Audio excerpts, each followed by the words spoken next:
never cross. Never. You should not be sending him pictures of her. You should not be letting him hear her. As Dr. Sophie says, he does not have the right. He sacrificed that right. That doesn't mean you need to abandon him, but they need to be in two orbits that never touch. And that's exactly why I asked to be here. That's exactly why I'm here, was to hear what you just said. Well, I'm going to tell you how to make that happen. So what is the best plan? And the best plan is the best plan for Lee. And I've got a serious piece of advice when we come back. Tom, you can see sneak previews of upcoming shows. Log on today. First, I want to say to you, getting a gun and shooting this guy is not a solution, okay? You don't want to spend the rest of your life in prison. You need to be out where you can see after those that you love and care about. I hope I've been very clear here. I'm not trying to paint you as some cold-hearted individual that doesn't care that Lee was almost beaten to death. I have no question in my mind that you would have traded places with her in a second and say, if you're going to beat somebody to death, do it to me, not her. I have no question in my mind that you hate what happened to her. You didn't have to adopt this child.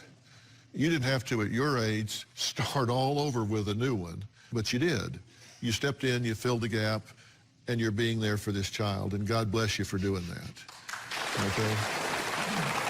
But you have to decide that you can have a relationship with him that is 100% separate from her. And you need to start communicating that to him right now. And then you need to look at her and know, I'm not over here holding hands with your abuser and betraying you. That's someone that I'll never mention the name, I'll never talk to you about. That's something separate. He's not in your life, nor will he ever be. Now, she gets to be an adult someday and she wants to go find that person, look him up, that's up to her. Not you, that's up to her. Right. But right now, you need to start telling him that. You need to draw that line, and when you do, it will feel better. And I have this theory. My theory is people know the truth when they hear it. Isn't what I'm telling you the truth? Yes. Isn't that what you need to do? Yes. Don't you need to put up a barrier and say, I will be your mother and you will be my son, but we're not crossing back over here. You sacrificed that right when you did what you did, and don't you ever talk to me about her again. I just haven't known how to do that. Okay. And now you do, right? Yeah. And I'm going to get you some help with that, because you're going to need some support, some strength in doing that. Somebody that you can talk to about that. And you can give yourself permission to be his mother without feeling like you're betraying your daughter. And that'll take a big burden off you, will it not? Can we do that?